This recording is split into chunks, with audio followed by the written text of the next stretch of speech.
네, 우리 자리에서 일어나셔서 우리 함께 기도함으로 하나님 앞에 예배 드리겠습니다. 함께 우리 같이 기도하시겠습니다.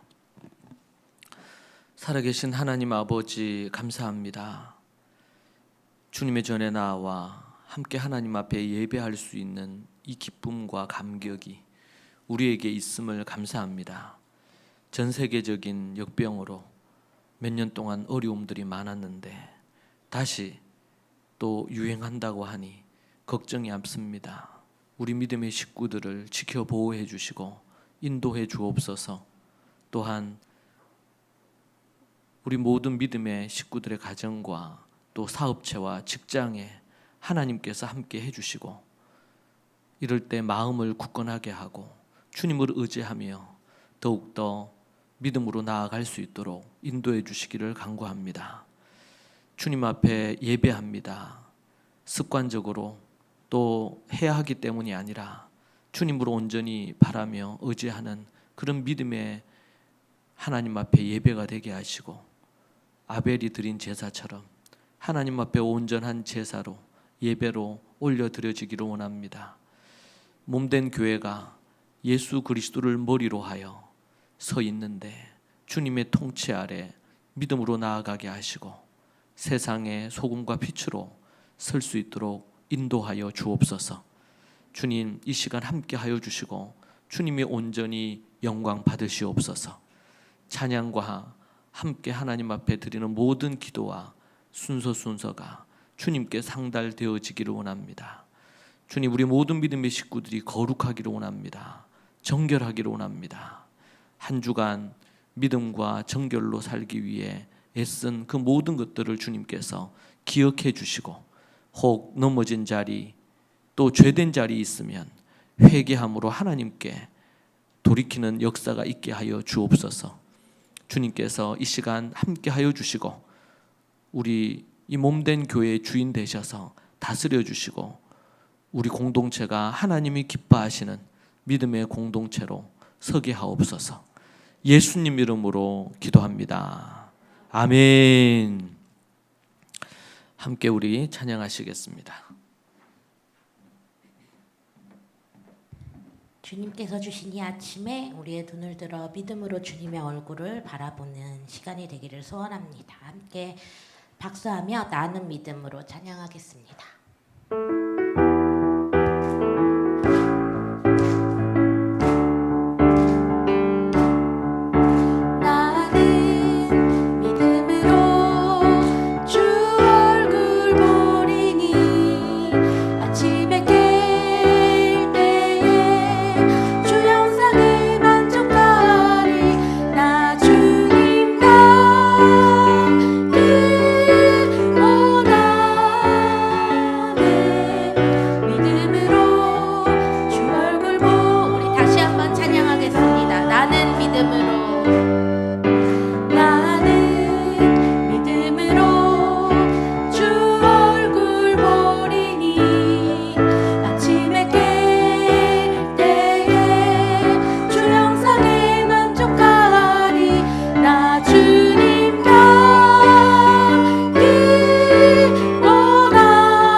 향유옥합을 주님 발 위에 깨트리는 그 믿음의 예배가 되기를 소원합니다.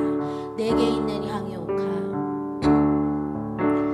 내게 있는 향유옥합 주께 가져와 그 발 위에 입 맞추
경기 좋은가족교회 김지혜입니다.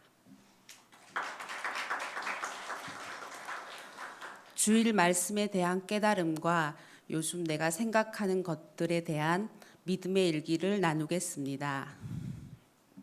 첫 번째, 작년에 용인 수지 선안 땡땡교회 강땡땡 목사라는 사람이 여전도사와 부적절한 관계가 드러났다.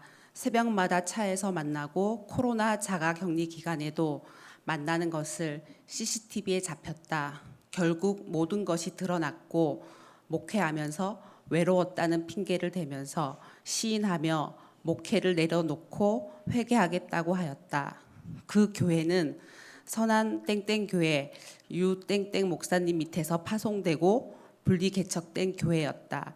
그래서 사건이 난 후 바로 그 교회에 유 땡땡 목사님이 강단에 서서 사랑하라는 제목으로 설교를 하였고 목사 사임을 투표로 정하자 하시면서 투표가 이루어졌다.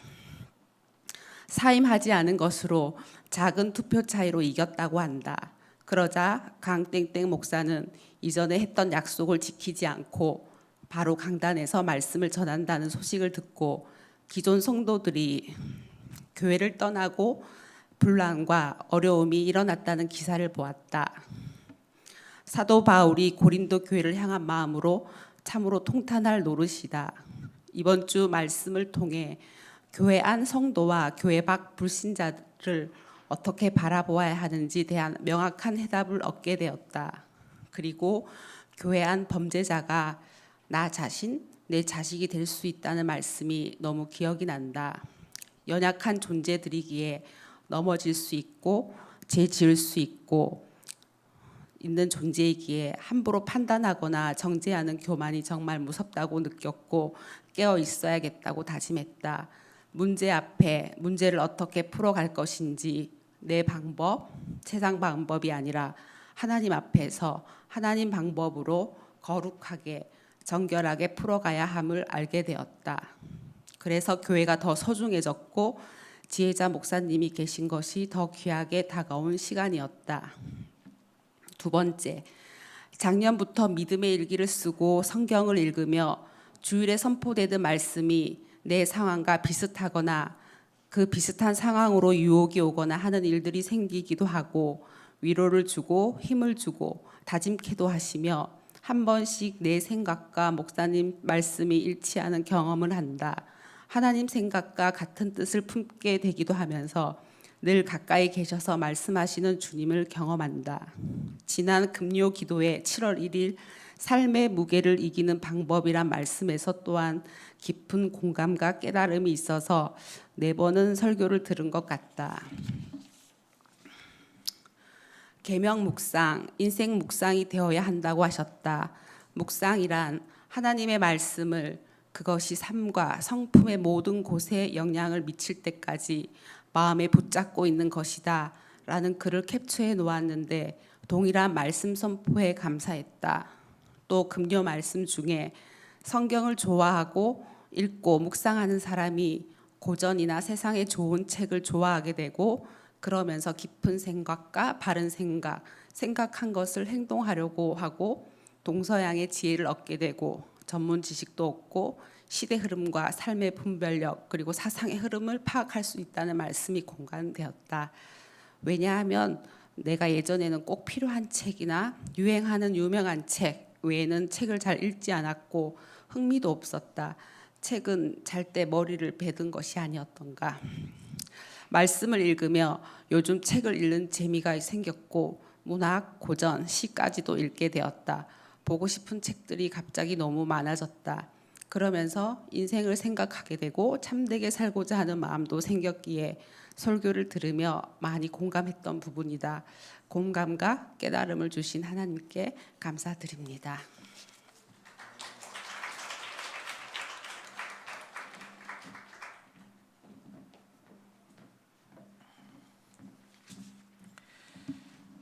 우리 귀한 간증 감사합니다. 같이 한번 기도하시겠습니다. 하나님 아버지 감사합니다. 우리에게 날마다 새로운 깨달음을 주시고 또 성장케 하시고 주님을 더 알게 하신 은혜가 참으로 감사합니다. 우리 귀한 간증이 삶이 되게 하시고 주님 오시는 그날까지, 생이 끝나는 날까지 날마다 성장하고 주님을 더 닮아가며 더 믿음 안에서 지혜와 명철이 가득하게 하옵소서. 주님, 우리에게 주신 이 귀한 말씀이 있기에 우리가 어떻게 살아야 될지 알 수 있어 참으로 감사하고 행복합니다. 이 말씀에 붙들려서 살게 하시고 우리가 어떤 사람이나 세상의 어떤 가치관이나 그 무엇으로도, 돈도 명예도 그 무엇도 우리를 얽매일 수 없게 만들 뿐 아니라 오직 주님께만, 주님의 말씀에만, 교회에만 우리가 얽매이는 인생 되게 하셔서 참 자유와 기쁨을 누릴 수 있도록 인도해 주옵소서. 오늘도 주의 말씀을 대하니 이 말씀을 통해 주의 음성 듣고 한 주간 순종하며 하나님 앞에 아름다운 삶의 재물을, 예물을, 열매를 맺어 주님의 기쁨 되기를 원합니다. 주님 도와주옵소서. 예수님 이름으로 기도합니다. 아멘. 네, 우리 한 해의 절반이 이제 우리 또 지나고 또 2022년 하반기 우리가 맞게 되었습니다. 제가 이제 그 대구에 있다가 또 경기에 오고 경기 있다 대구 가고 이렇게 하잖아요. 요번 주에 이제 경기 왔는데 너무 시원한 거예요. 대구는 새벽 한 대여섯 시가 돼도 한 29도, 30도거든요. 근데 제가 여기 경기 와서 있는데 기온이 최고 기온이 27도예요.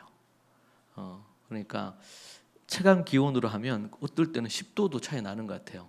한 37, 8도까지 올라가니까 대구의 낮이. 그러니까 새벽이 이제 29도, 30도니까. 그래서 제 방에서 이게 그걸 보면 29.5도 이렇게 찍혀요. 그래서 근데 참 이게 좁은 땅인데도 참 그렇다 그 생각을 하게 되고요. 네, 본의 아니게 이번 주에 여기 왔는데 피서가 돼버린 것 같아요.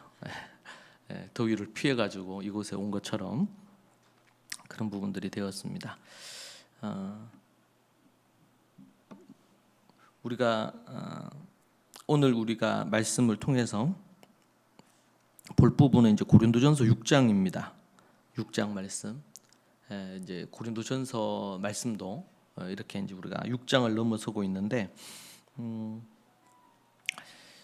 그 바울이 3차 전도 여행 중에 이 고린도전서를 씁니다. 바울이 1차 전도 여행, 2차 전도 여행, 또 3차 전도 여행, 그리고 마지막으로는 이제 순교하게 되는 로마로 들어가는 그런 부분으로 있거든요. 그래서 근데 이제 고린도전서를 기록한 것은 3차 전도 여행 때 그가 에베소에 있을 때 에베소로 누구들이 왔느냐면 고린도 교회 대표단이 온 거예요. 지금 교회가 여러 많은 심각한 문제가 있는데 여기에 대해서 어떻게 해결하면 좋을지 가르침과 또 지침을 주십사. 그래서 고린도 교회 리더십들이 지도자들 중에서 대표단을 구성을 해서 에베소에 바울이 계시다는 얘기를 듣고 이제 파송을 한 겁니다. 그래서 성경적인 답을 이제 받기 위해서 한 것이죠. 그래서 바울은 그들에게 이제 얘기를 들었겠죠. 지금 교회가 어떤 상황이다. 그래서 거기에 대해서 이제 언급을 하고 특별히 1장부터 우리 4장 우리가 본 부분은 교회 내의 분쟁과 분파에 대한 것을 다루었습니다. 그리고 5장으로 넘어오면서는 일부 교인들 중에 폐륜적인 음행을 저지르는 일이 있었습니다. 거기에 대해서 어떻게 해야 될지 얘기를 했고요. 이제 6장으로 넘어오면서 교인들 사이에 앞에서 우리 1장부터 4장까지 분쟁과 분파가 있었다 그랬잖아요. 그런데 이것이 심각한 문제로 이게 확대되게 된 것 중에 하나가 뭐냐면 그것은 교인들 사이에 고린도 교회 성도들 사이에 세상 법정에 고린도 시에 있는 고린도 재판소에다가 법정에다가 고소 고발하는 사건이 생긴 겁니다. 그래서 6장에서 그 부분에 대해서만 따로 언급을 하는 것을 볼 수가 있습니다. 그래서 6장에서 교인들 사이의 소송 문제와 그리고 음행에 대한 경계에 대해서 언급하는 내용들을 다루고 있는 것이 6장이라고 볼 수 있습니다. 고린도 교회 안에 성도들 안에 이제 분쟁이 생겼는데 이 분쟁이 교회 안에서 이것이 해결이 안 되고 이것을 법정으로 소송하는 사건이 생긴 거죠. 그래서 세상 법정에 이제 성도들이 출두하게 되고 또 그 관련된 부분들에 있어서 일부는 증인으로 채택이 돼서 교인들 중에 또 그곳에 가게 됐겠죠. 우리는 이 고린도시가 갖고 있는 분위기를 좀 알 필요가 있는데요. 고린도에는 우리 리틀 아테네라 그랬죠. 그래서 거기에서는 길거리에서도 그렇고 우리가 이제 유럽에 가면 뭐 프랑스나 이런 데만 가도 길거리에서 독일도 그렇고 이렇게 가게가 있으면 그 앞에 의자나 벤치를 놓고 앉아서 맥주도 마시고 거기에서 그 사람들은 뭐 대화를 많이 하잖아요. 네? 우리는 10분, 20분 만에 얼른 빨리 먹고 빨리빨리 민족이라 빨리 먹고 뭔가 이렇게 하는 데 비해서 걔네들은 기본 한 2시간씩 앉아가지고 밥 먹고 얘기하고 이렇게 한단 말이에요. 그러니까 그런 거 자체가 문화가 이제 달라요. 근데 이제 아테네 같은 경우에도 저들은 틈만 나면 그러니까 노예나 이런 어떤 계급에 속하는 이들은 그런 기회가 거의 잘 없지만 일반적인 보통 아테네 그리스인들은 여유가 뭐 틈만 나면 앉아서 서로 토론하고 얘기하고 이게 하나의 문화였습니다. 문화. 그러니까 우리 입장에서는 그 잘 이해가 안 되죠.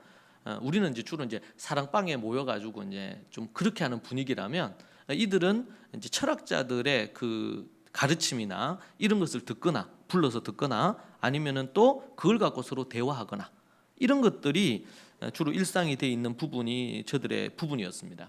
그러니까 이 법정도 법정 다툼하는 것을 매우 즐겼어요, 이들이.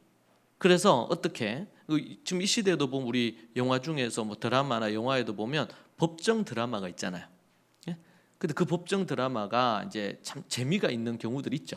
보면은 변호사나 검사가 이런 긴장감 속에서 그리고 또 때로는 뭐 편법도 쓰고 또 이렇게 해가지고 승소하려고 하는 이런 이제 얘기가 나오는데 그래서 그리스에서도 아테네에서도 그렇지만 이 리틀 아테네인 고린도에서도 그러한 부분들에 대한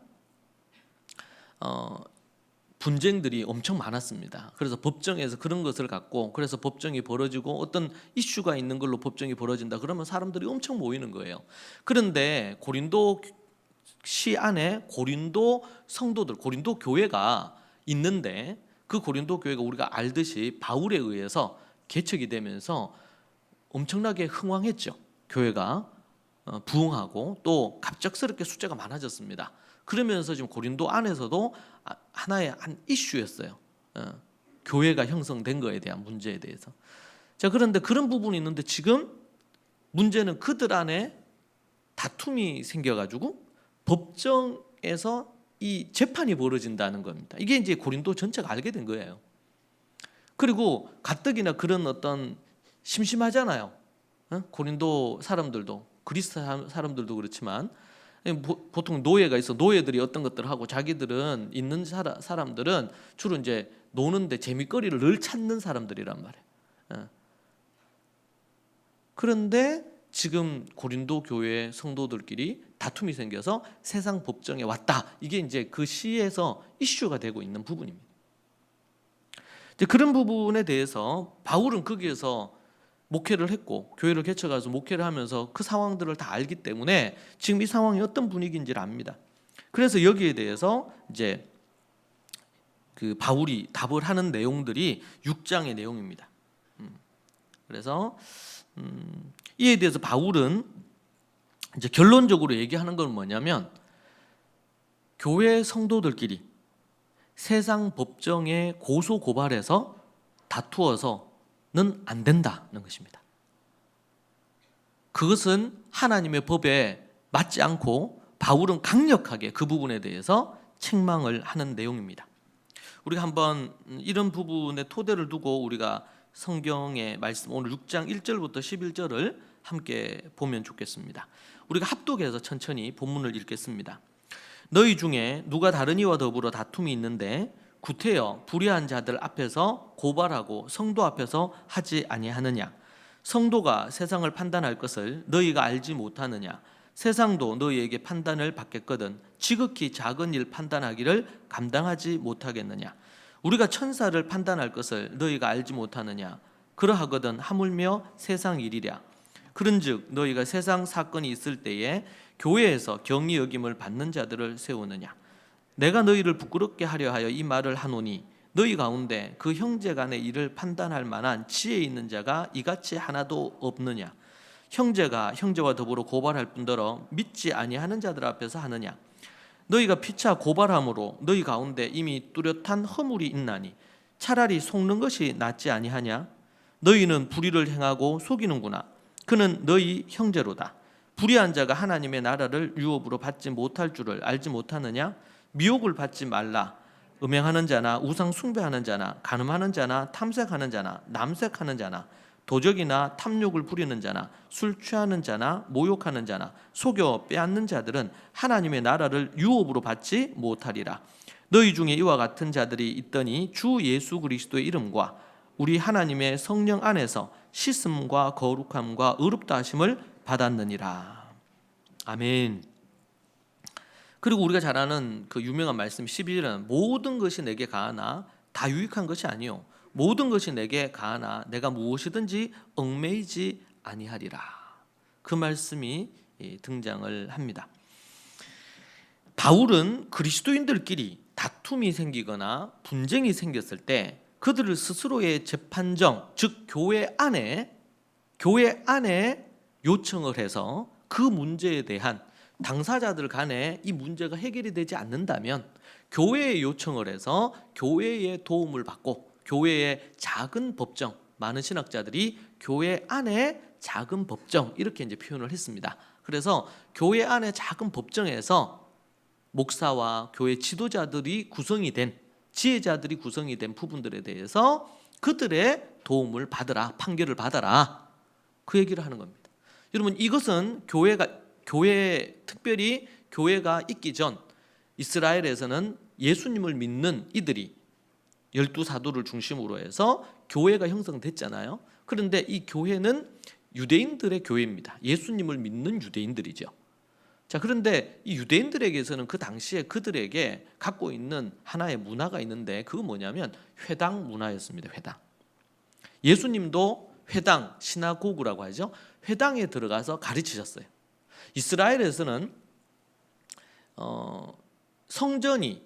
솔로몬 성전이 이제 파괴가 되는 그 일이 있기 전부터 무엇이 발달을 했냐면 회당이 발달했습니다. 특별히 이제 유대인들이 이제 흩어졌어요. 전 세계로. 그러면서 그들이 머무는데 그들만의 독특한 이런 하나님을 믿는 신앙의 문화가 있잖아요. 코셔도 해야 되지, 저들이 또 절기도 지켜야 되지, 이런 여러 가지가 있단 말이죠. 그래서 저들이 모이는 곳에는 그들의 회당이 있었습니다. 회당은 여러 가지 기능을 했어요. 유대인 촌이 형성되면 그 유대인들이 있는데 그 유대인들이 있는 그곳의 중심에 회당을 먼저 세우고, 그리고는 이제 유대인들의 직업 따라서 어떤 사람은 병원도 세우고 약국도 세우고 또 뭐 가게도 세우고 뭐 이렇게 해가지고 그들의 커뮤니티를 형성했단 말이에요. 유대인 커뮤니티를. 근데 그들이 지금 본토 이스라엘에 사는 게 아니고 외국에 있잖아요. 그러니까 그렇게 형성이 돼. 그래서 유대인들이 바르 미tz바를, 그러니까 12살, 13살 때 하는 바르 미tz바를 한 사람들이 10명이 모이고 그렇게 가정이 형성이 되면 이제 본부에서 누구를 보냈냐면 랍비를 보냈어요. 지금으로 얘기한다 목사님을 파견한 거죠.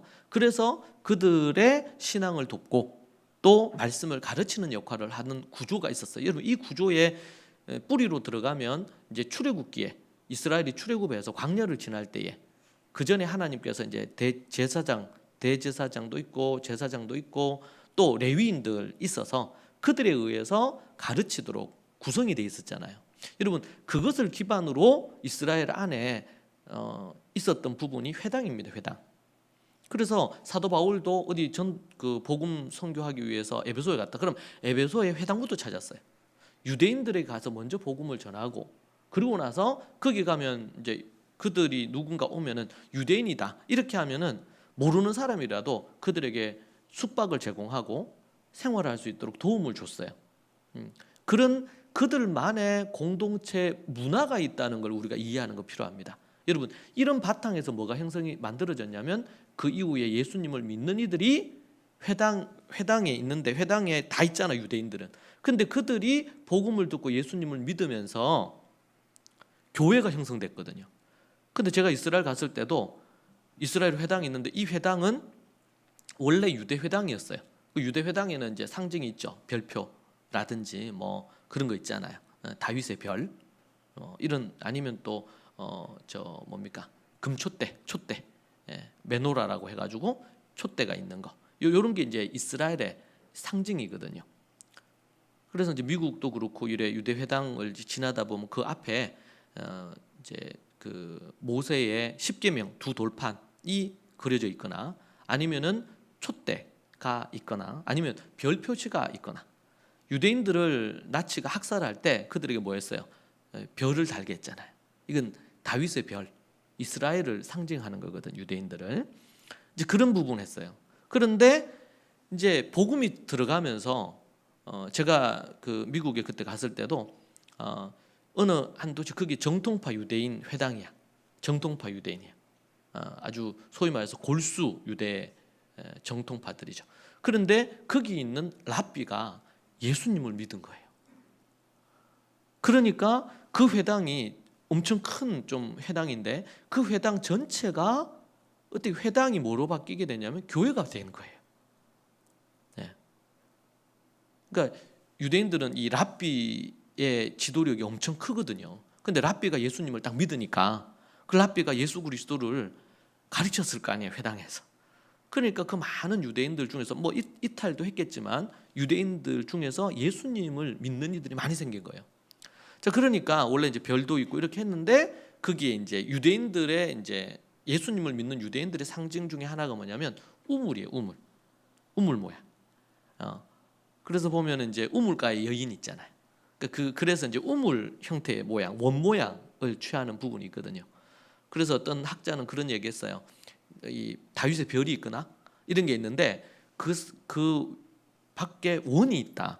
이러면은 유대 원래 회당이었는데 교회로 바뀌었다는 거예요. 개종을 했다는 것을 의미한다. 이렇게 이제 주장하는 학자도 있어요.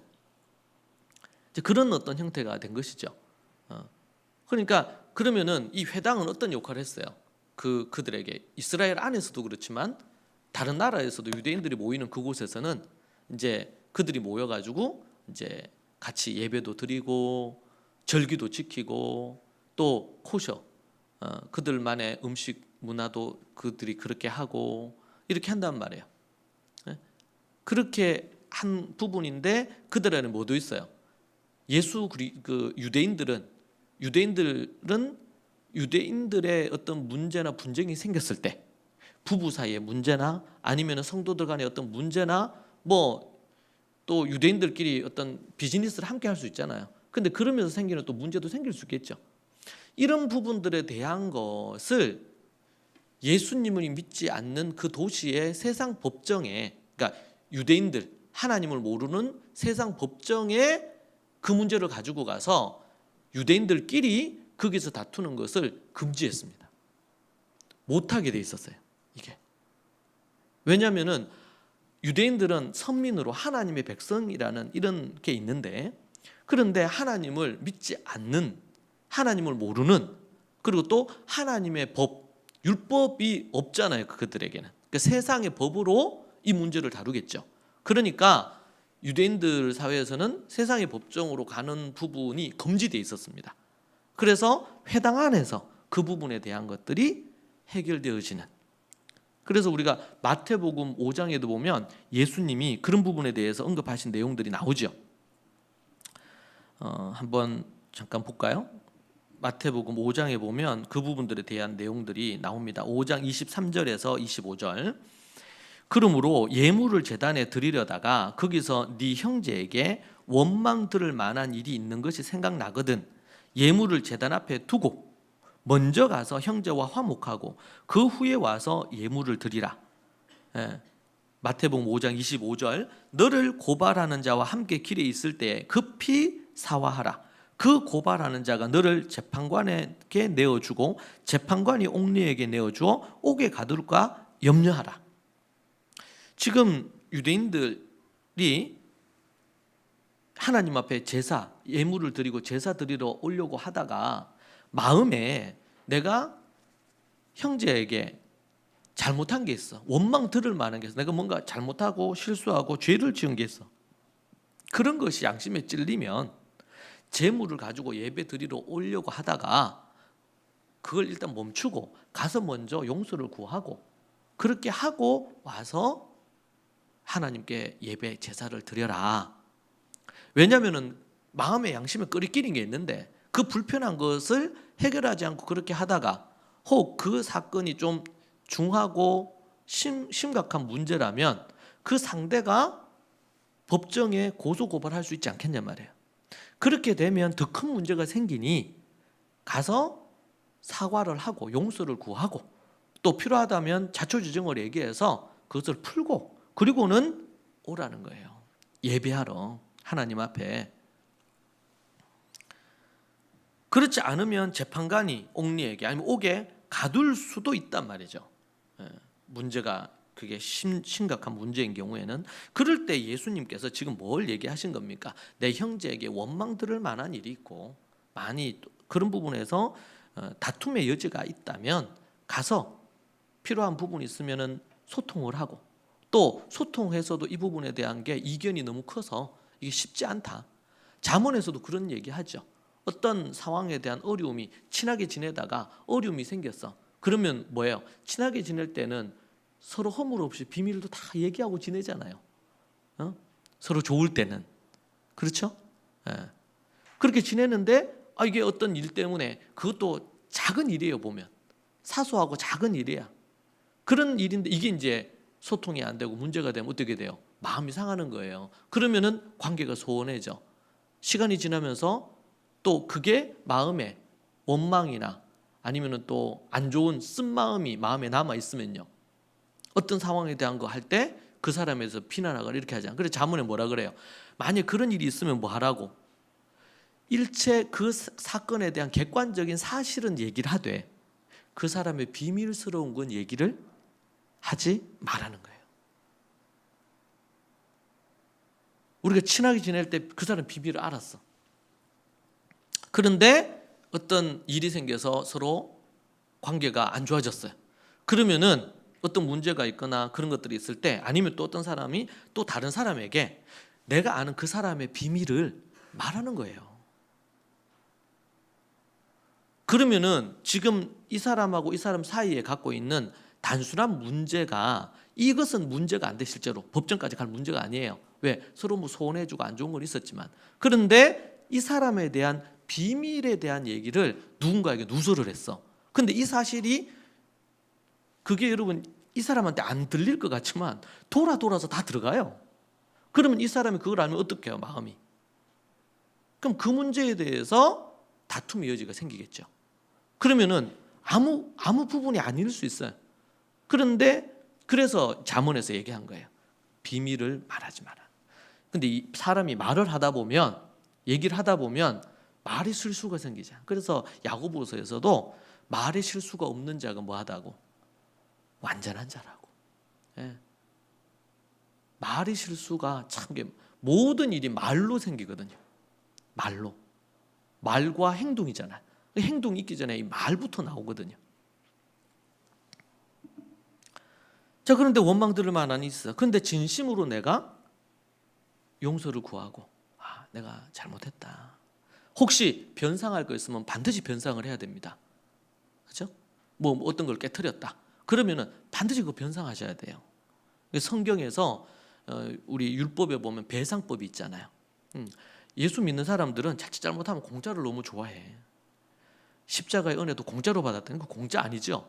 우리 입장에서는 그렇지만 대가를 다 지불하신 거예요. 피해 대가를 지불한 거죠. 예.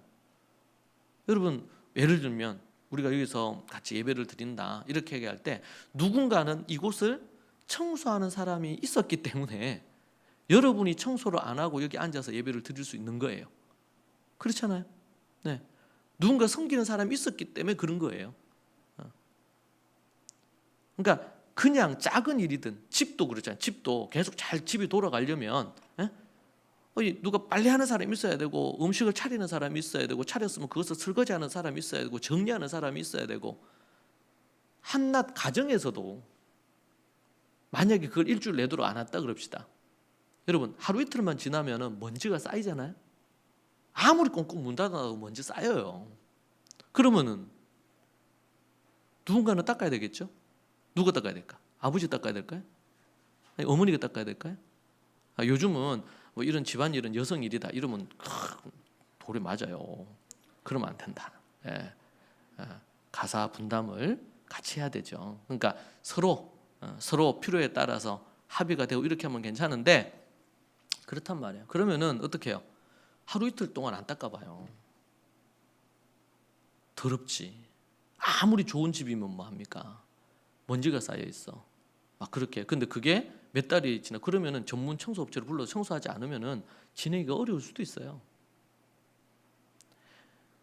이런 그렇지 않은들은 공짜 좋아하면 절대로 안 됩니다. 반드시 대가를 내가 누군가에게 베풀 수는 있어요.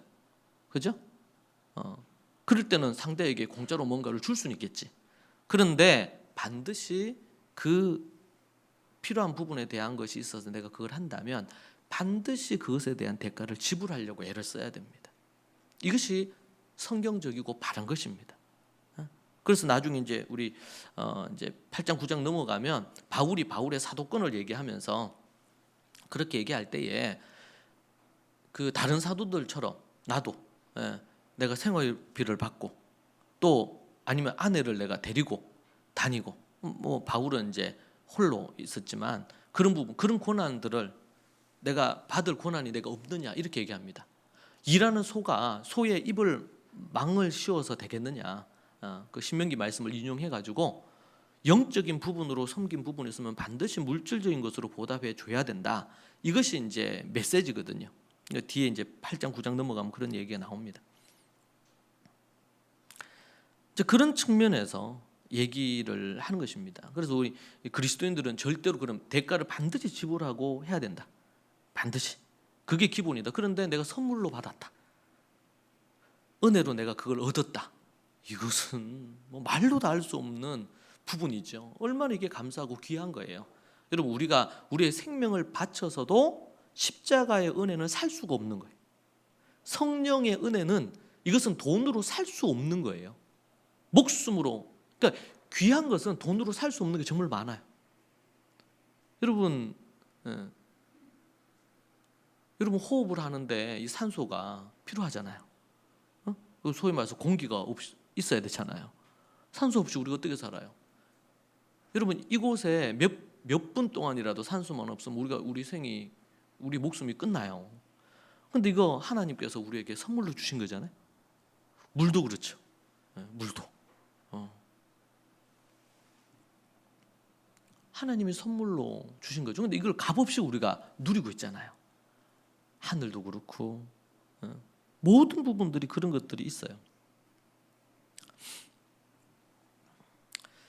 자, 그래서 여기 이제 보면 이제 우리 그 마태복음에서 또 얘기합니다. 형제에게 화내거나 라가라고 욕하거나 미련한 놈이라고 한 사람은 어떻게 된다고요? 심판을 받고 공에 잡혀가게 된다. 그러니까 형제에게 욕하면 돼, 안 돼요? 안 되지. 요즘 이 시대는 뭐 청소년도 그렇고 초등 때부터 욕을 얼마나 잘하는지 몰라. 욕 대회 하면 전 세계에서 우리나라 사람이 1등 할 수도 있어요. 왜냐면 유치 초등 때부터 욕을 하기 시작하니까. 그래서 뉴스에도 나왔어요. 뉴스에서 봤어요?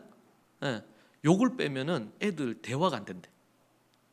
욕을 싹 빼버리면 대화가 이어지질 않는 거예요.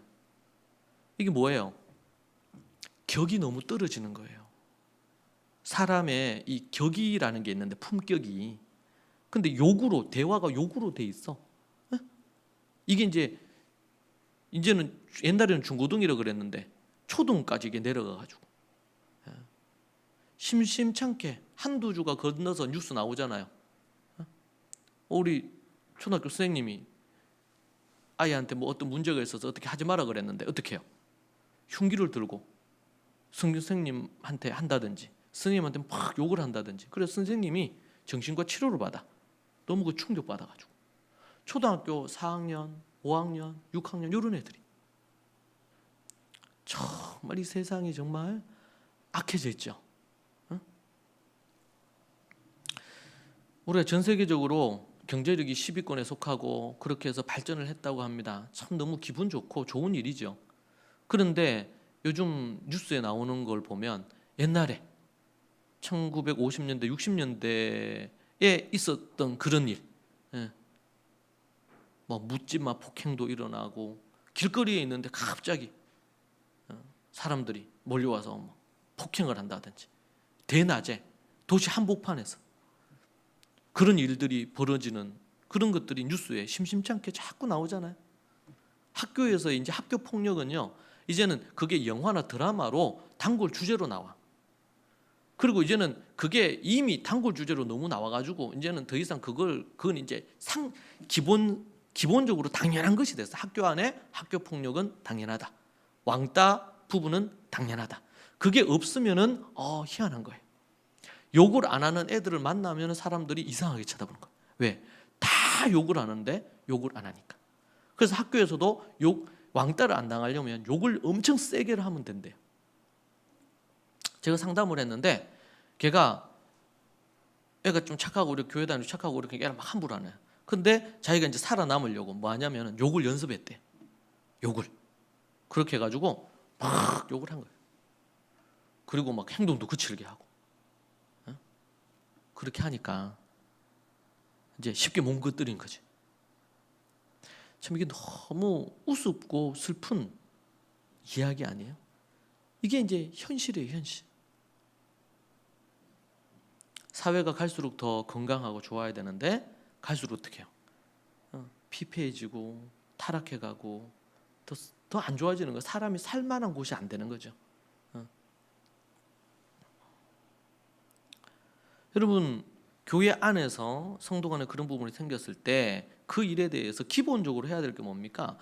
사랑하는 것입니다. 예수님을 안 믿는 세상을 향해서도 우리가 사랑을 해야 되죠. 그런데 성도들 안에 형제와 자매입니다. 이것은 이제 교회가 무엇인가에 대한 거를 우리는 고린도전서를 보면서 과연 교회가 뭔가라는 것에 대한 질문을 하게 됩니다. 그냥 뭐 어디 뭐 서클처럼 어느 단체처럼, 소위 말해서 로타리 클럽처럼 이런 어떤 형태가 교회냐? 교회가 과연 무엇이냐? 여기에 대해서 우리가 한번 깊이 생각을 해야 되는데, 오늘 말씀에서도 예수님이 마태복음에서도 그렇고 또 고린도 전서에서도 사도 바울이 교회가 무엇인가에 대한 얘기를 한단 말이죠. 근데 교회 안에서 구체적인 지침을 얘기하는 거죠. 서로 사랑해야 돼요. 사랑해야 되는데 어떤 이견이 생겼어. 의견이 다를 수 있겠죠. 여러분, 부부도 정말 사랑하고 사랑했는데 부부가 서로 살아가는데 얼마나 힘들어요. 서로 다르게 30여 년을 살다가 왔어요. 교회는 어때요? 더 모르는 사람들이 모여 있잖아요. 자라온 배경도 달라요. 수준도 달라요. 배움의 수준도 다르고 뭐 물질적 수준도 다르고 모든 수준이 다 달라. 그런 사람들이 함께 모여서 한 몸을 이룬다는 것이 이것이 얼마나 어려운 일입니까? 힘들고 어려운 일이야. 그러니 자연스럽게 분쟁이 생길 수도 있고, 또 인격적으로 이게 약하거나 미숙한 사람들인 경우는 더더욱 그런 부분에 대한 원망도 쉽게 갖고 또 쓴마음도 갖고, 또 현대에는요 정신적이거나 심리적인 부분에 있어서 트라우마도 많고 상처를 입은 경우도 많기 때문에 더더욱 그런 부분에 있어서 어려움들이 많다는 그런 보고들이 있습니다. 그런 부분에 대해서 예수님께서는 형제에게 화내거나 라고 욕하거나 미련한 놈이라고 말하거나 이러면서 서로 비방하거나 이렇게 하게 되면 어떻게 해요? 지옥불에 떨어진다는 것이 마태복음 5장 22절에 나오는 말씀이에요. 교회 안에서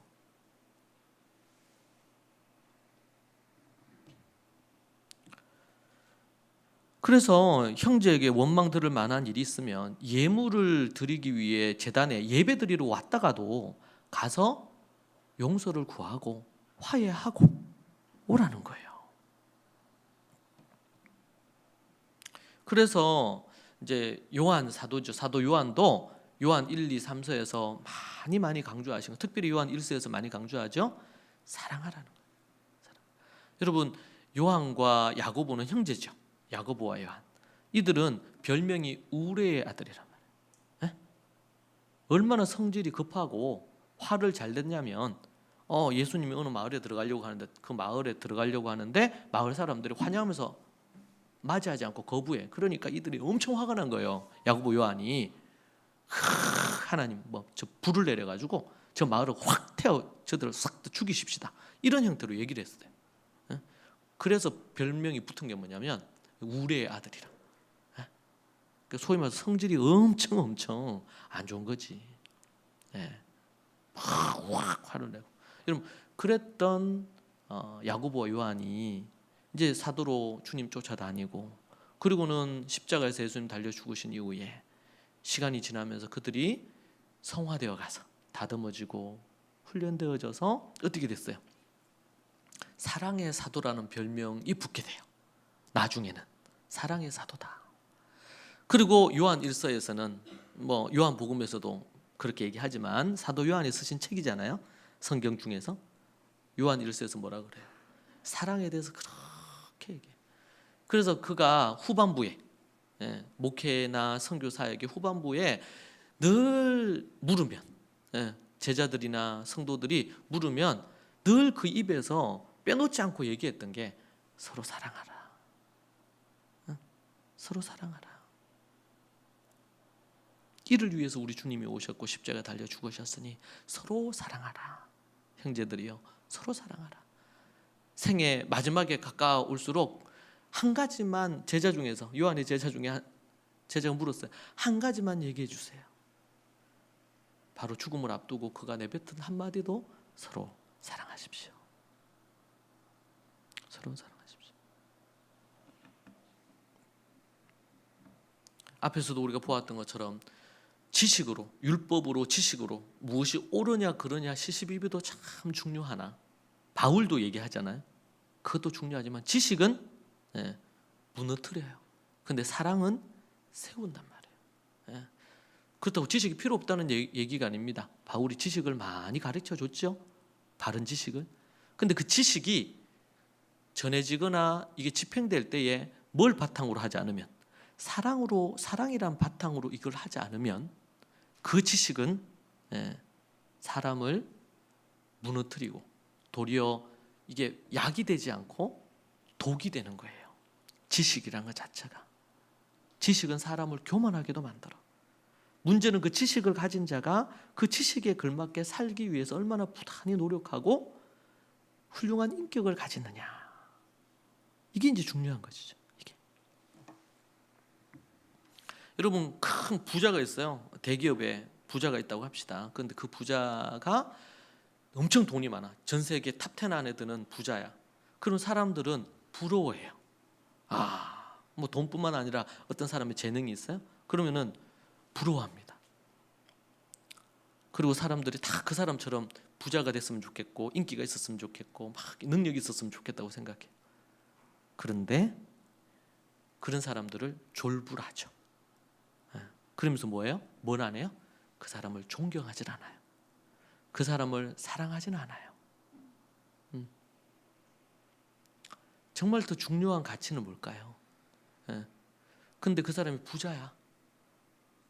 우리 부자들 중에서, 아니면 또 크리스찬 부자들 중에서 역사 속에 보면 자신의 전 재산을 해서 어떤 재단을 만들어서 어렵고 힘든 이들을 돕는 이런 재단을 만들어서 자신의 전 재산을 기부해서 그런 일로 어렵고 힘든 나라나 사람들을 돕는 이런 부분도 있잖아요. 그러면 어떻게 해요? 그 사람은 죽은 이후에서도 그 사람 이름이 기억되면서 계속 존경을 받아요. 근데 그렇지 않고 돈만 많았어. 근데 죽은 이후에 그냥 그 사람에 대한 원망 많은 사람들만 있어요. 돈만 밝히고 돈 가지고 그렇게 살았다. 역사는 평가할 거 아니에요. 그런데 그렇지 않고 그 사람의 장례식에 그 사람으로 인해 도움받은 수많은 사람들이 존경을 하고 죽음 이후에 좋은 미담들이 끊이질 않아. 그럼 뭐예요? 그 사람은 부자였는데 존경을 받고 사랑을 받고 많은 사람들의 마음에 죽었지만 많은 사람들의 마음에 남아 있는 거예요. 세상에서도 이런 부분은 우리가 참 너무 귀하게 여기잖아요. 성경은 우리에게 더더욱 그런 부분들에 대한 것을 말해주는 거예요. 그래서 우리가 성경을 읽고 기도하는 것만큼 성경이 우리에게 요구하는 신앙의 생활 중에서 하나가 뭡니까? 구제하는 것입니다. 그래서 산상수훈의 말씀에 보면 뭐가요? 기도하라 이런 거 나오지만 그게 기도하고 나서 그다음 꼭 나오는 게 뭐예요? 구제하는 거예요. 구제하는 거, 나누는 거예요. 섬기는 거예요. 그 사람이 진짜 성도가 그리스도인이 되었다라고 할 때 그 사람이 인간에게 가장 소중히 여기는 게 뭘까요? 인간에게. 심지어 어떤 사람은 돈보다도, 그러니까 자신의 생명보다도 돈을 더 귀히 여겨. 돈을 더 귀히 여겨. 그래서 이스라엘에서는 돈, 그것은 곧 그 사람의 생명이다. 이런 말이 있어요. 그만큼 그걸 중요하게 생각하죠. 근데 그것을 하나님께 11조로 드리고 아니면 그것을 누군가에게 어렵고 힘든 이들을 나눈다. 이것은 자신의 생명을 주는 것 같아요. 그 사람이 진짜 믿음을 가진 거듭난 하나님의 사람인가? 스펀지는 뭐라 그랬어요? 그 사람의 주머니를 보라는 거예요. 주머니에 재물, 돈을 어떻게 쓰는지를 보면 진짜 그 사람이 크리스찬인지 아닌지 알 수 있다. 그렇게까지 스펄지 목사님이 얘기했죠. 중요한 부분입니다. 우리에게 이 삶이란 부분은 우리가 놓칠 수 없는 매우 중요한 부분입니다.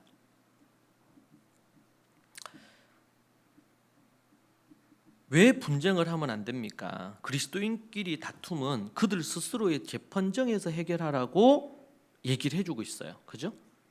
그들 교회 안에서 해결하는. 그러니까 교회는 마땅히 그런 어떤 기능을 해야 된다. 교회는 은혜고 사랑이고 좋은 게 좋은 걸로 돼야 되는데 그런 부분들이 뭐 작은 거 사사건 거 모든 것들을 그렇게 하라는 건 아니겠죠. 근데 정말 심각한 어떤 부분이다. 그런 경우에는 분쟁이 있으면 그 분쟁에 대해서 객관적으로.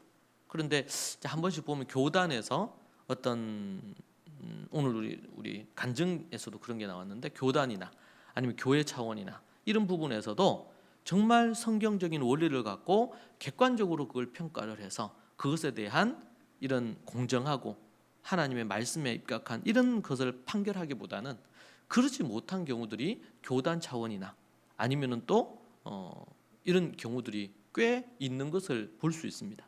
그러면 뭐 어떻게 됩니까? 그 판결을 내리는 그 교단의 사법부를 신뢰할 수가 없게 되는 거예요. 그래서 보면 아주 유명 목사인데 불륜을 저질렀어요. 그러면 이걸 어떻게 해야 될까요? 만약 그게 불륜을 저질렀던 부분이 뭐 이번처럼 이 간증처럼 드러났다. 그러면은 이제 위원회가 구성이 됩니다. 이것이 사실인지를 여부를 먼저 파악해야 되겠죠. 왜냐하면은 음해하는 세력도 있을 수도 있고 또 어떤 요즘은 이제 이단들이 들어와서 그 담임 목사를 쫓아내고 이 교회를 삼키려고 하는 이런 전략적인 것도 하기 때문에 그런 것들이 몇몇 이단들에 의해 가지고 교회가 중형 대형 교회들이 없어진 교회들이 꽤 있다고 합니다. 제가 들어보면. 그럴 때 이제 뭐 여러 가지가 있는데 하나는 어떤 사람이 와서 그 이단에 속한 사람이 와서 거기 와서 조용히 있으면서 기도 많이 하면서 헌금을 많이 한대요. 그러면은 이제 주목을 받게 되잖아요. 그러면서 1년, 2년 지나면서 교회에 중요한 직분들을 맡고 그리고 목사님하고 친하게 이렇게 지낸다는 거예요. 그러면서 이제 이 사람이 목사님에 대한 거짓말이라든지 이런 거를 해서 교회를 그 목사님을 쫓아내고 이단에 정통교회 신학교를 공부했는데 이단에 속한 목사를 청빙을 해서 그렇게 하는 그런 경우가 이단의 전략이죠. 기존 교회를 삼키는 그런 부분이고, 또 제일 이슈가 되는 게 이단에 있는 이제 젊은 여자를 이제 교인으로 왔어요. 그러고는 없었는데 목사님이 자기를 이렇게 성추행을 했다, 아니면 성폭행을 했다, 이런 식으로 해가지고 문제를 삼아서 이제 목사님을 쫓아내고 이단 목사를 부르는 이런 경우도 있다고 합니다. 그래서 먼저는 사실관계를 정확하게 파악을 할 수 있어야 돼요. 그래서 성경에서는 교회 지도자, 목사나 지도자들급에 속하는 경우에는 뭐가 두세 사람의 증인이 반드시 있을 때만 이 어떤 문제에 대해서 문제 제기를 하는 것을 받아들이는 거예요. 안 그러면 세상 법정에 기각을 하는 거예요. 이게 두세 사람의 반드시 증인이 있어야 돼. 안 그러면은 막 안 좋은 마음으로 그렇게 할 수도 있으니까. 그래서 성경에서 그렇게 얘기를 해둔 거예요. 성경에서 우리가 서로 다투면 안 됩니다. 서로 사랑해야 됩니다. 그러고 나서 만약에 문제가 생겼을 때 해결할 수 있는 지침들이 아예 없다, 성경 안에. 그럼 어떻게 될까요? 근데 성경은 매우 실제적이고 현실적인 책이야. 분명히 우리가 서로 사랑하면서 그런 일이 없어야 되죠. 없으면 제일 좋고. 그런데 만약에 그런 일이 벌어졌다면 어떻게 할지에 대한 구체적인 지침들을 모세 율법에도 나와 있고, 또 서신서에도 이게 자세히, 예수님의 가르침에도 자세히 나와 있어요. 그래서 이게 우리가 성경이나 하나님의 가르침이 매우 추상적이거나 이러지 않고 매우 실제적입니다. 그래서 성경을 하나님의 법이다 이렇게 표현하는 거예요. 왜? 법은 뭐예요? 실제적이어야지 이 법으로 모든 것들을 판단할 수 있잖아요. 그래서 이제 법이라고 표현한 거예요. 법. 십계명도 우리에게 법이죠. 우리가 어떻게 살아야 될지에 대한 분명한 법을 얘기해 줍니다. 그래서 성도들끼리의 어떤 그런 부분은 이제 그렇게 되려면 제가 금요일날 설교한 것처럼 두 가지가 필요하다 그랬죠. 조건이. 하나는 뭐예요? 목사와 교회 지도자들, 교회가 하나님의 말씀의 법대로 모든 것들을 하려고 하는 그런 부분에 대한 준비가 돼 있어야 된다. 그리고 또 하나는 성도들이 그 법에 순종하려고 하는 마음이 있어야 된다. 교회가 여기뿐이가 나에 대해서 안 좋게 거기에 대해서 얘기를 하고 고치라고 난 받아들일 수 없다. 딴 교회가 늘린 게 교회인데 다른 데 가면 되지. 그러니까 그거는 뭐예요? 하나님이 몸된 교회를 세운 교회가 뭔지를 모르는 거예요. 지금 교회의 정체성에 대한. 교회는 내가 여기에 몸을 담아서 함께 지내면서 때로는 교훈도 받고 책망도 받고 그렇게 하면서 교훈, 책망 바르게 함, 의로 교육을 하나님의 말씀의 법으로 받아서 우리가 거룩해져가는, 성화되어가는 곳이 이 땅의 하나님의 나라의 분점과 같은 곳이에요. 이곳에서 그렇게 준비가 되어지면서 이 땅에서 어디를 향해? 저 천성을 향해서 한 걸음 한 걸음 나아가는 거예요. 그것이 교회거든요. 그럼 교회가 그 기능을 해야 돼요. 교회의 가장 중요한 것은 정결함, 순결함이에요. 성도들 한 사람 한 사람이. 그래서 우리 요한계시록을 봤을 때도 7교회 얘기하면서 거기에서 그들이 뭐예요? 거룩하고 정결하지 않는 문제 때문에 하나님의 큰 책망을 듣는 교회들이 있었죠. 자, 그런 부분에서 세상 법정으로 가면 안 된다. 그리고 다툼이 아예 없어야 되지만 만약에 교회도 사람이 모인 곳이고 우리 주님 재림하시고 우리가 죽어 천국 갈 때 그때 우리가 부활체로 완전해집니다. 그 전까지 우리는 다 연약하고 부족한 자들이에요. 그렇기 때문에 어려움이 있을 수밖에 없습니다. 그럴 때 세상 법정에 이 문제를 가지고 가지 않고 교회 안에 지혜자들을 통해서, 그래서 장로라고 1세기 당시에 그 전에 구약과 신약에서 장로라고 할 때 그 장로라는 표현은 우리가 한자로 보면 장로는 이제 나이가 있는 사람이란 이런 거잖아요. 근데 이스라엘에서 장로라고 할 때는 많은 이들에게 존경을 받는 지혜자라는 뜻이에요. 지혜가 있는 사람이다. 그래서 성경적으로 보면 목사도 장로 중에 한 사람이에요. 가르치는 장로. 또 이제 교회를 행정적으로나 이런 부분을 치리하는 장로. 이렇게 이제 또 나누어지기도 하는데 그런 부분들에 대한 것이 있습니다. 그래서 교회가 그 기능을, 그러니까 교회가 잃어버린 것 중에 하나예요. 지금 어떤 문제가 생긴다. 그럼 어디야? 믿는 사람들끼리도 그렇고 믿거나 안 믿는 사람하고 관계 모든 걸 다 어디로 가? 법정으로 다 세상 법정으로 다 가져가는 거예요.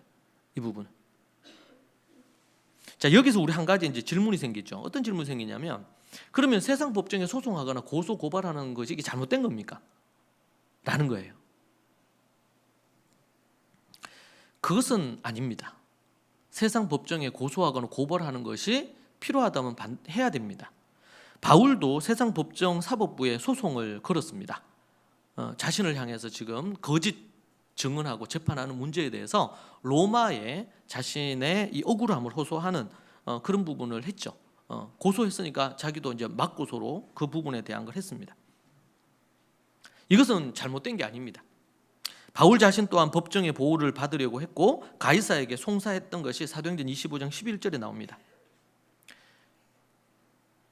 그래서 세상 법정에 특별히 예수님을 믿지 않는 사람들과의 관계에서 어떤 분쟁이 생겼다.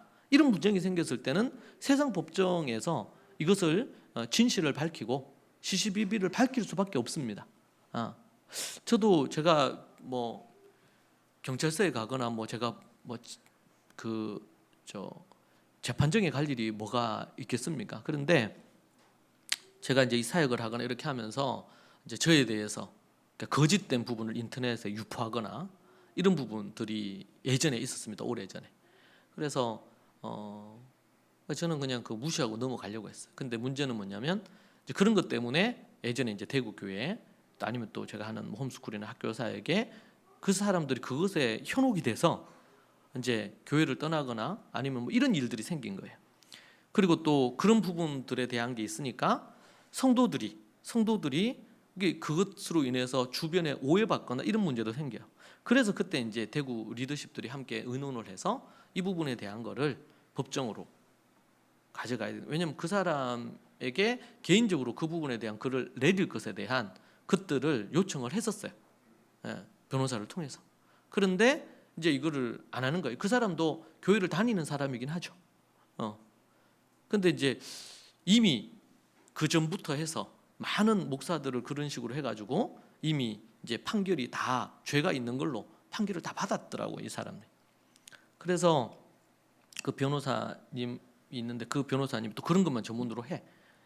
그렇게 해서 제가 이제 그런 일이 한번 처음 있었고, 그리고 우리가 대구 교회 건축하면서 이게 계약한 거하고 다르게 지나치게 이런 문제가 있어가지고 결국에는 재판으로 해서 이제 진행을 하고 승소를 하게 됐죠.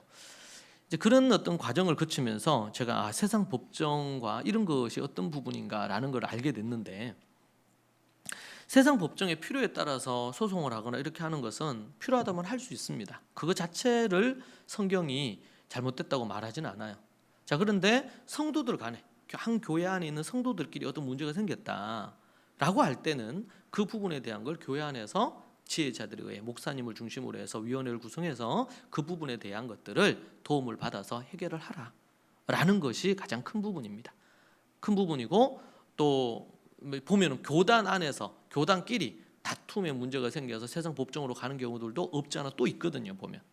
그래서 사건마다 이게 참 애매하고 이런 부분들이 꽤 많아요. 그러나 기본 원칙 자체는 안 된다.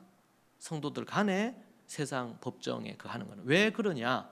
세상 법정에 가면 앞에서도 우리 유대인들 얘기한 것처럼 예수 믿는 자들이 법관 앞에 가서 검사나 변호사를 또 선임하고 이렇게 해가지고 다툼을 합니다. 그죠? 각자의 변호사를 사서 다툼하기도 하고, 형사 사건일 경우에는 또 검사가 그 일을 맡아서 하기도 하죠. 그런 부분 앞에서 법정에서 그 판사 앞에서 그 부분들에 대한 걸 한단 말입니다. 그렇게 할 때 어떻게 됩니까? 그 정도로 가게 되면 서로 마음이 격해지고 상이 있어요. 그러면은 없던 말도 하고 때로는 지어내기도 하는 유혹이 생겨요. 유혹이. 제가 우리 교회 그 부분 때문에 그거 할 때 그쪽에서 이제 왔어요. 그쪽에서 이제 그 조서를 해가지고 우리한테 왔어. 근데 그때 그 부분에 대한 거 우리 김종주 성도님도 봤지만 그진 소설이야, 소설. 거의 99.9%가 거의 거짓말이었어요. 그래서 제가 너무 충격받았어요.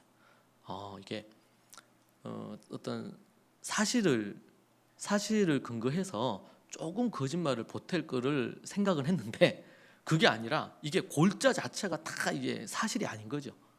뭐 어떤 사안이 있으면 입장이 좀 다를 수 있잖아요. 근데 그게 아니고 없던 것을 있다 한다든지 있는 것을 없다 한다든지 이렇게 하는 게, 그때도 제 마음에 그런 게, 우리도 이제 그걸 해서 변호사 통해서 서서 내야 되거든요, 우리도. 그래서 이제 재판부가 그걸 보고 이걸 어떻게 진행할 건지를 이제 판단을 하는데, 순간 그런 마음이 제 마음에 드는 거예요. 이렇게 해서 이렇게 오는데 과연 사실 그대로를 해서 이거를 해야 되나? 과연 어떻게 이게, 왜냐면 재판부를 설득을 해야 되니까, 판사를 설득을 해야 되죠. 판사가 결정을 하는 거니까. 근데 이제 정직하게 해서 이제 자료를 보냈죠. 관련된 걸 쭉 해가지고. 하물며 그런 일도 그런데 서로 마음이 막 상하잖아요. 그럼 어떻게 됩니까? 그 부분들에 대한 게 되면. 그러면은 없는 거 만들어내고 조작을 막 해가지고 어떻게든 이기는 거. 그 제가 이제 법정에 이제 제가 이제 변호사가 갔지만 한 번은 제가 법정에 간 적이 있는데, 너무 놀란 게, 그러니까 거짓말로 모든 게 이루어지는 거예요. 거짓말로. 그러니까 거짓말로 모든 게 이루어져. 그런데 그거를 이제 판사가 분별을 해야 되는 거예요. 누가 거짓말을. 근데 거짓말을 기가 막히게 잘해서 잘 속이면 승소할 수 있는 거죠. 어느 쪽에서 어떻게. 그래서 이제 좋은 변호사를 쓰려고 하는 게 이제 그런 것 중에 하나이기도 해요. 그래서 저는 그게 참 너무 놀라웠어요. 아, 이게 그렇구나. 그러니까 그리고 전혀 거짓말을 하는 것이, 이게 양심에 끓김이 없어. 왜? 무조건 이기는 것이 목표니까. 여러분, 세상의 법정에서는 어떻습니까? 그렇게라도 거짓이 문제가 안 되는 거예요. 해서 이기는 게 중요한 거예요. 물질적인 손해를 안 보는 게 중요하고 명예를 잃지 않는 게 중요하고 뭐 이런 게 이제 중요한 거가 되는 거죠. 근데 우리 크리스천들은 어떻습니까? 하나님이 보시잖아요. 그런데 내가 거짓을 행한다. 이러면 우리가 세상의 법정에서 어떤 처벌을 받기 전에 하나님이 그걸 다 보고 계시거든. 그러니까 크리스천은 하나님 앞에 서 있는 사람이거든. 하나님 앞에 서 있다면 하나님 앞에서 진실해야 되거든요. 근데 교회가 만약에 작은 법정을 해가지고 목사와 그리고 지도자들이 해가지고 사실 여부를 파악한다. 근데 그 앞에서 만약 거짓말을 한다. 그것은 아나니아하고 삽비라가 베드로 앞에서 거짓말한 거하고 똑같은 거예요. 그러면은 하나님의 심판을 두려워해야 되거든요. 근데 크리스천들이 하나님의 심판을 두려워하지 않아. 그럼 그 사람은 양심이 화인을 맞은 거예요. 이게 얼마나 무서운 건지 몰라요. 여러분, 세상 법정은 아주 수준이 낮아요.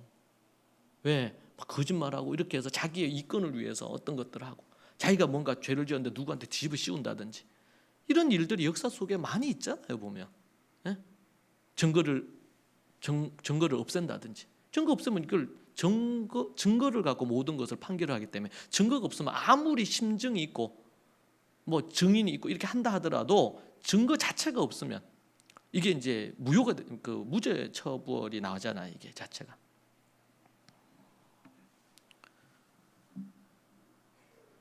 자, 그래서 우리가 세상 법정에 소송하는 것 자체가 잘못된 것은 아니다. 그런데 성도들 간에 세상 법정 소송으로 가는 것은 잘못됐다. 왜냐하면 믿지 않는 판사 앞에서 믿는 자들끼리 서로 다투고 서로 분쟁하고, 또 그리고 어떻게 해요? 필요하다면 막 이렇게 서로 욕하고 이렇게 할 거 아니에요? 그런 일들이 고린도시에 많은 사람들이 그 재판에 온단 말이에요. 그리고 재판이 진행될 때에 험한 일들이 생기겠죠. 그러면은 하나님께 영광이 이게 돌아간다 안 돌아간다? 아이고, 교회 다니는 것들도 별거 없네, 이래 되는 거죠. 그러니까 뭐라 그럽니까? 바울 사도가 도리어 속는 게 안 낫냐? 세상 법정 가서 그걸 갖고 다투고 이러느니 믿는 자들이 그냥 속는 게 손해보는 게 낫지 않느냐 라고까지 얘기하는 거예요. 그렇게까지. 왜? 더 우선되는 게 뭡니까? 하나님께 영광이 되느냐, 이것이 형제에게 사랑하는 거냐.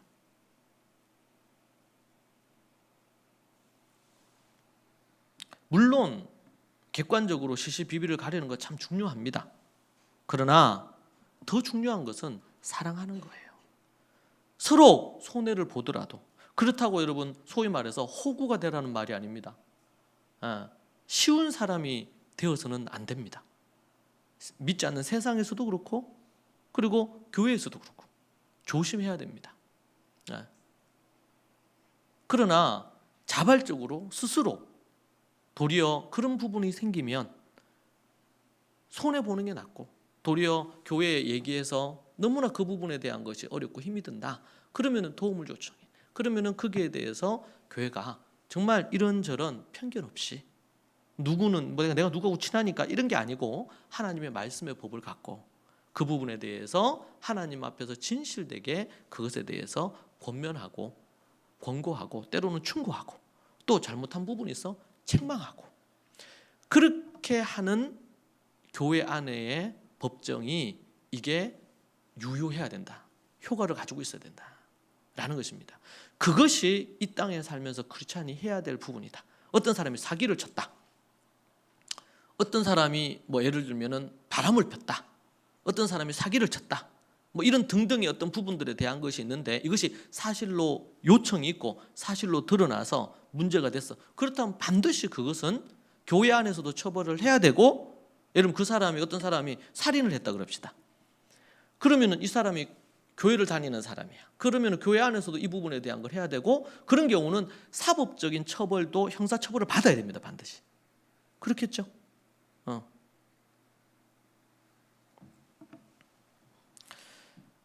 그래서 교회에서는 우리가 하나님을 믿는 사람들이 하나님 앞에 거룩한 백성으로 살아야 될 뿐만 아니라 잘못된 어떤 부분들이 있다. 그럴 때는 그 케이스, 상황마다 적절한 부분에 대한 그러나 그가 진정으로 용서를 구하고 잘못을 시인하고 진정한 참회의 자리에 있다.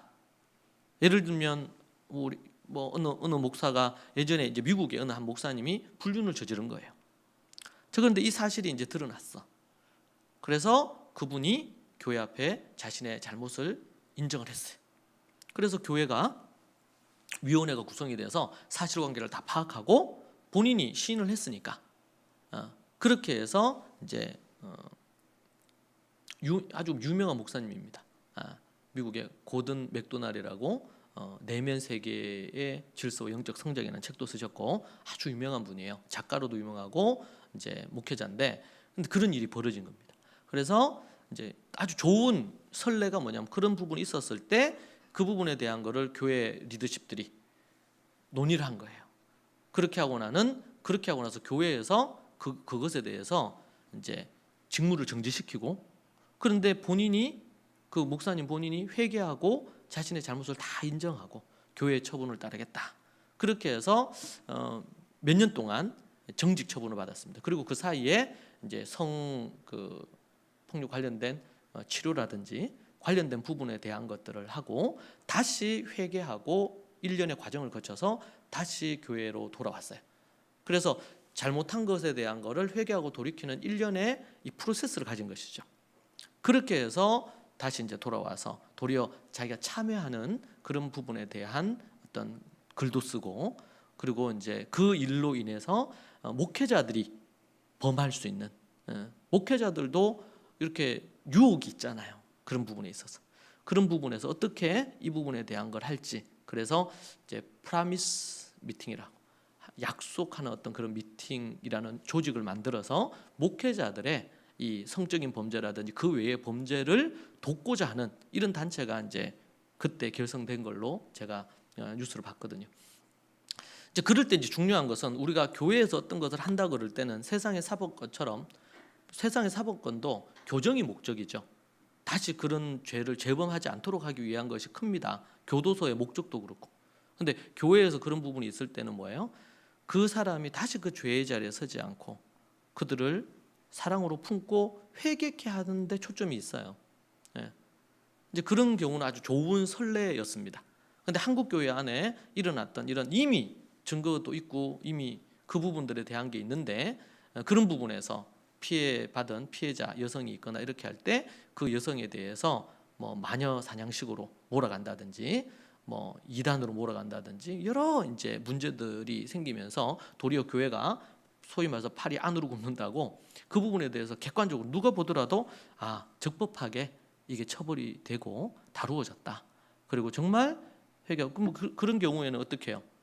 잘못을 시인하고 이렇게 할 때는 교회가 최고형으로 모든 것들을 일시적으로 그 목회를 할 수 있는 부분에서 박탈하고 회개하는 과정을 거쳐서 그 과정을 보고 다시 복원을 할 건지 말 건지를 교회가 정하는 부분이 있는 거죠. 근데 그럴 때 적합하지 않다. 이렇게 해서 이제 모든 것들을 그만두게 이렇게 할 수도 있고 적정한 이제 교회 법에 따라서 징계를 하는 부분들이 있을 수 있겠죠. 이제 그런 부분들이 소위 말해서 하나님의 말씀의 법 또 하나는 상식으로 이게 납득이 돼야 돼요. 교회가 자칫 잘못하면은 상식이 안 통할 수 있어요. 이거는 매우 종교화됐다는 증거입니다. 하나님의 말씀의 법에 근거해서 해야 되겠죠. 세상의 어떤 그런 뭐 상식이나 이런 걸로만 끝나서는 안 됩니다. 그러나 그 결정이나 이런 상황을 봤을 때 어느 정도 상식적으로도 이게 돼야 돼요. 상식적으로도. 그러니까 하나님의 말씀의 법과 상식이 함께 가는 부분으로 해서 외부에서 볼 때도 그건 적절하다.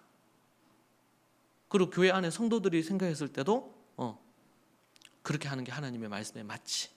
이런 부분들이 함께 되어지는 부분들이 필요하고 그리고 필요에 따라서는 이게 논쟁은 성경에서는 교회 안에서 논쟁을 하면 안 돼요. 논쟁은 금합니다. 그러나 토론이 필요해요. 궁금한 게 있을 수 있잖아요.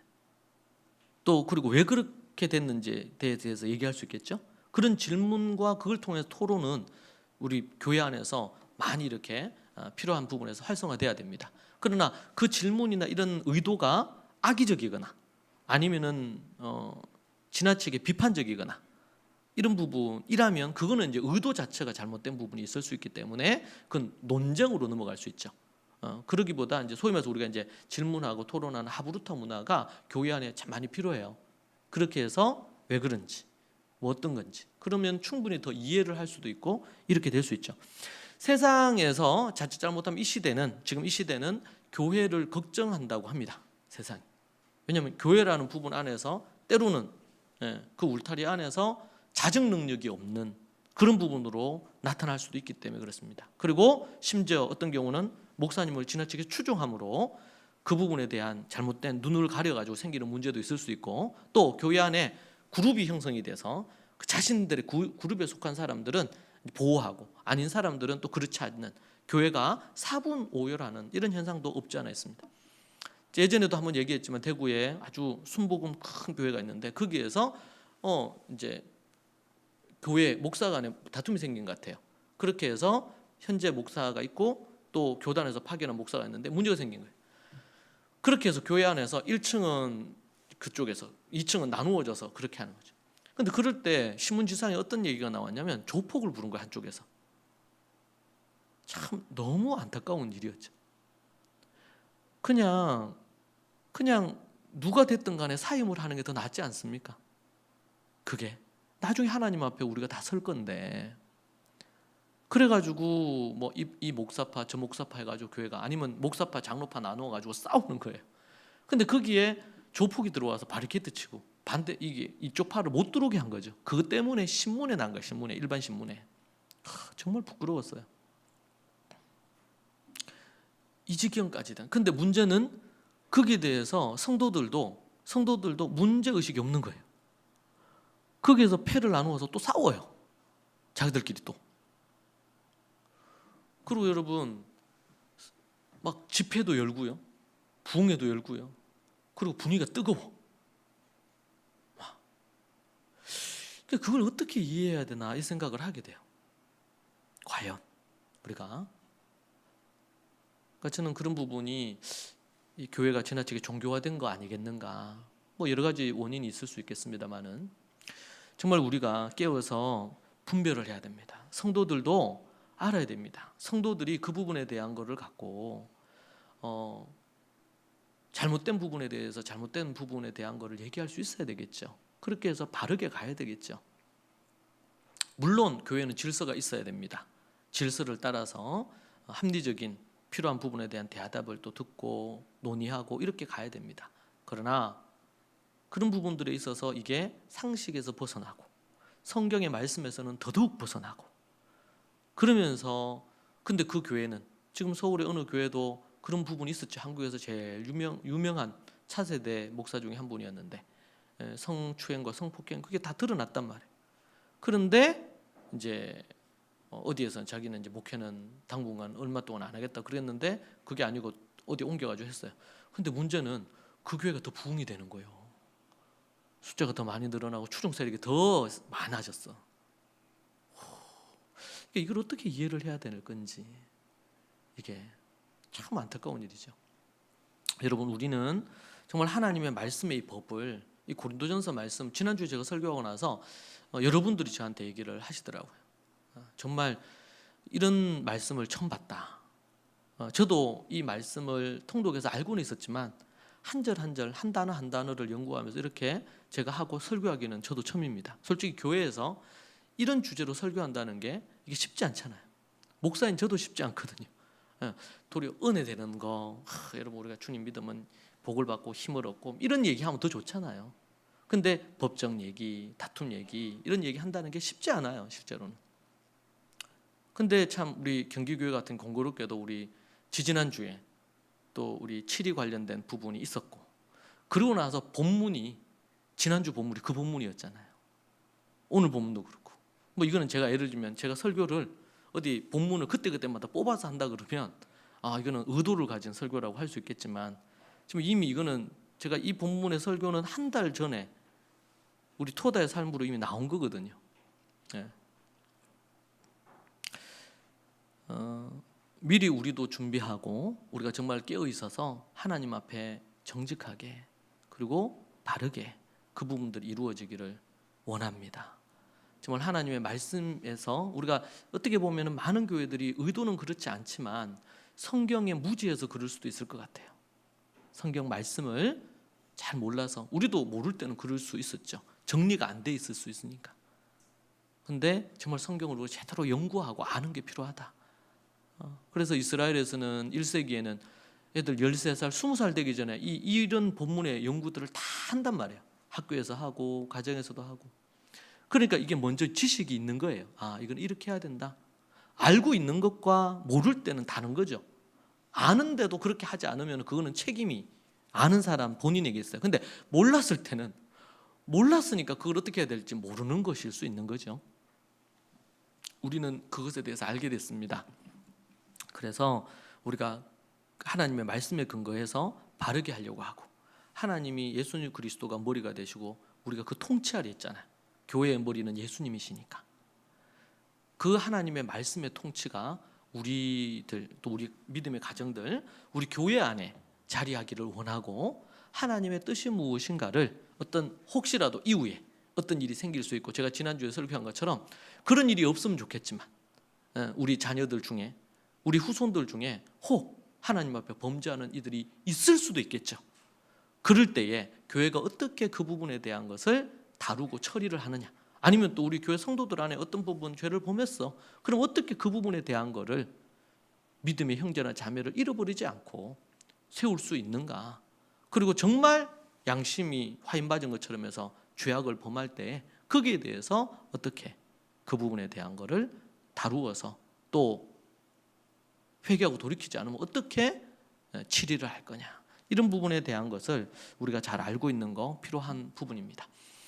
여러분 우리 교회는 정말 하나님 앞에 거룩하고 성결하고 정결해야 됩니다. 물론 우리는 연약하고 넘어질 수 있습니다. 그러나 넘어졌을 때 속히 회개하고 돌이켜야 되고 그리고 하나님의 뜻에 순종하는 그런 우리 믿음의 성도들이 모두 다 되기를 원합니다. 기도합시다. 하나님 아버지 감사합니다. 정말 우리가 부족하고 연약하고 실수도 많고 죄에 넘어지기도 하는데 주님 교회가 우리에게 있어 그 교회가 교훈도 하고 책망도 하고 바르게 이끌어주고 의의 길로 이끄는 그런 등대의 역할로 교회가 설 수 있도록 주님 도와주옵소서. 사도 바울의 이 가르침을 받아 고린도 교회가 그 심각한 문제가 있었지만 회개하고 돌이켜 그 말씀 앞에, 하나님의 법 앞에 회개하고 돌이켜 참된 회심의 자리로 섰던 것처럼 우리 교회가 그렇게 되어지기를 원하고, 또 그런 일이 없기를 간절히 바라나 그런 일이 혹 생긴다면 교회가 영적인 권위를 갖고 하나님의 말씀의 원리를 따라서 정죄하거나 판단하지 않고 하나님의 말씀으로 이끌 수 있도록 도와주시고 역사하여 주시옵소서. 교회가 날마다 더 성숙하고 건강하기를 원합니다. 그리고 우리 모두가 거룩하고 순결하기를 원합니다. 어른의, 우리 노년의 어른부터 우리 어린 아이에 이르기까지 거룩하고 정결한 하나님의 사람 되기를 원하며, 그리하여 지옥불에 떨어지는 자들이 한 명도 없기를 원합니다. 주님 도와주옵소서. 예수님 이름으로 기도합니다. 아멘. 이 시간 준비하신 헌금 하나님 앞에 드리겠습니다.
헌금 위에서 제가 한 번씩 기도하겠습니다. 하나님 감사합니다. 우리에게 호흡 주시고 생명을 주셔서 또 한 주간을 살게 하신 것 감사합니다. 오는 한 주간도 주님의 뜻대로 살게 하옵소서. 게으르거나 나태하지 아니하고 하나님이 기뻐하시는 그러한 삶을 살기를 원합니다. 열심을 품고 또 세상의 갖가지의 많은 부분으로 현혹되지 않고, 또 TV나 매스컴이나 SNS나 이런 것에 시간을 빼앗기지 않고 하나님 앞에, 그리고 또 해야 될 마땅한 부분에 성실하게 살아가는 이들이 되게 하셔서 주님께 책망 듣는 자 한 명도 없게 하여 주옵소서. 주님께 11조와 각종 예물 드립니다. 드리는 예물 하나하나마다 하나님 기억하시고 저들의 필요와 믿음에 따라서 물붓듯 부어주시고 채워주시옵소서. 주께서 인도하시고, 우리 또 몸이 불편하고 아픈 이들이 있습니다. 나음의 역사, 치료의 역사를 허락하시고 인도해 주옵소서. 예수님 이름으로 기도합니다. 아멘. 이 시간 교회 소식을 전합니다. 한 해 절반 지나가는데 여러분들이 또 하반기를 믿음 안에서 잘 지내면 좋겠습니다. 서로 깊이 사랑하시길 바랍니다. 우리 대구교회는 봉사구 국장의 이영란 성도님이 섬기시겠습니다. 중보기도, 우리 아픈 이들 위해 기도해 주시고 그렇게 해 주십시오. 우리 경기 7위위원회 결과가 2주 전에